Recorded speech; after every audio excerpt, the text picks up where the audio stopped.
Control of the center in chess is really important. Whoever controls the center can also attack on flanks, on queen side and on the king side. Not to mention that pieces are strongest in the center.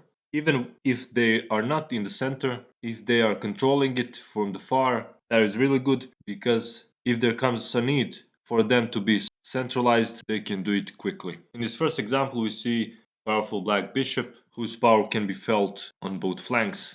Bishop e2. Black is trying to exchange white's active pieces and penetrate into white's position.